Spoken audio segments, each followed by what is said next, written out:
Meet Ali Banat, a friend of mine, a young Muslim born and raised in Sydney, Australia, who has lived quite a successful life.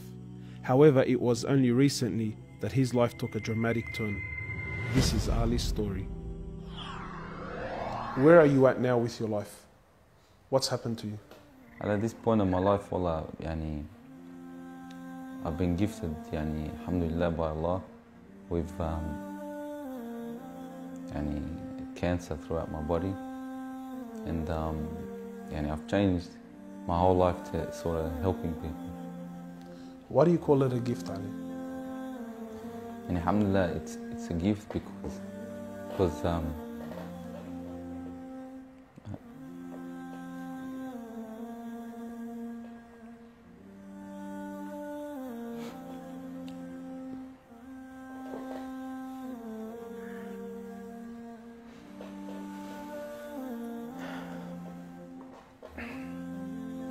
and it's a gift because Allah's given me a chance to change.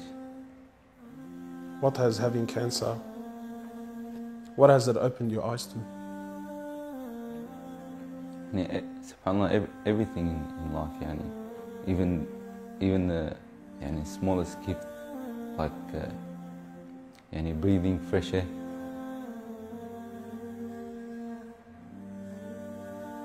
Do you feel like you used to take that for granted before?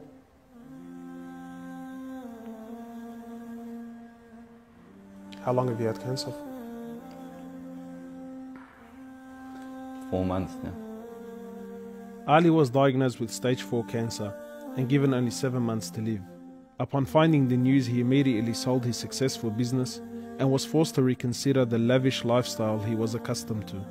Everything was to change. Ali, what was your reaction when you came to know you had cancer? I got rid of my cars, I got rid of my watches, even my clothes. I took them with me overseas and I gave them to a lot of people up there, alhamdulillah. So I wanted to try to leave this world without anything.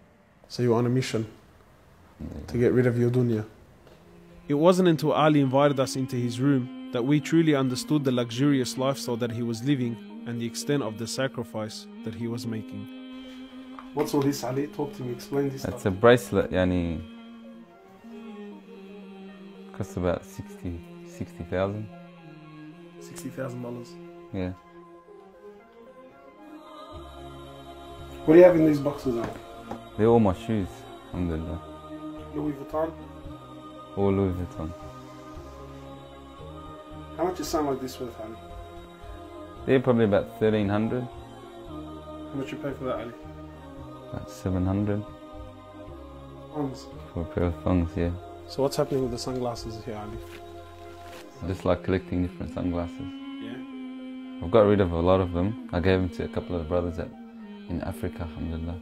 So you're telling me there's a kid in Africa that's walking around with Louis Vuittons and... Can I try one of these hats on? I've only mentioned them in my talks like 100 times. You can try the red one on. It's limited edition one. Barakallah. What do you reckon else? Sheikh Gucci. Ali's interest in the dunya has left him abruptly and no longer holds a place in his heart. So Ali, what do you feel now, like when you look at this? And driving something like this doesn't really cross my mind anymore. It's not something I would want to do no more. After someone tells you, or you find out that you're sick, or you haven't got much time in this life, wallah, this is the last thing you would want to chase. And this is how we should be living our life every day. A car like this, people would love to be in it, people would love to own, people would love to drive it. Wallah, they're going for the wrong goals. And you realize that when you get sick, when someone tells you you haven't got long to live, you realize all this stuff, it does not benefit us in any way. So what's the value of this in your heart now? This is worth one pair of thongs for a little African child with no thongs. Wallahi, it's worth more than me to see him smile with a pair of thongs than own one of these. Wallah al-Azim. Ali has since dedicated the remainder of his life and wealth to helping those who are far less fortunate than him. After an emotional journey to Africa, Ali has established a charity titled Muslims Around the World Project. The organization wasted no time in the construction of a masjid and a school in Africa to serve as an ongoing charity for him when he finally has to depart this world.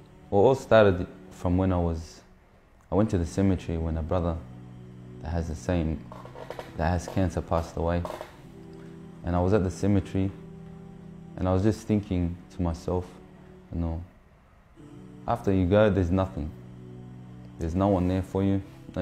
No mother, no father, no brother, no sister, except for your deeds. And even your money is not going to be there for you. So the only thing that's going to be there for you is a sadaqah.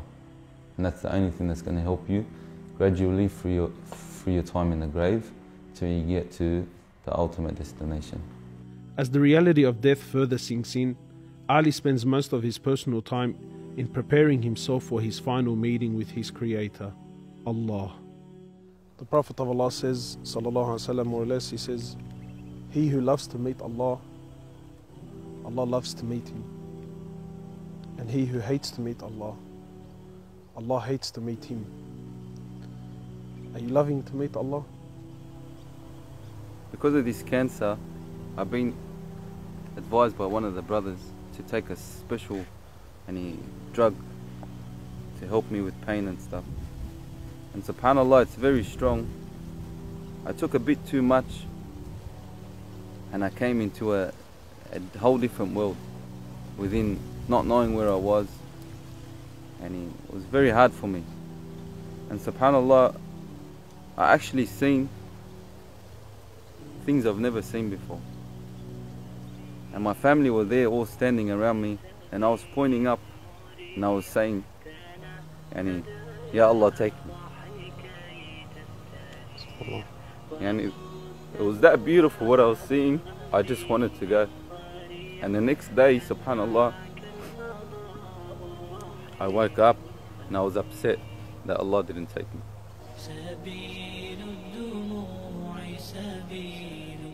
Well, I ask Allah subhanahu wa ta'ala to purify you and to give you shifa, to keep you around us for a long time. Allah, may Allah subhanahu wa ta'ala reward you.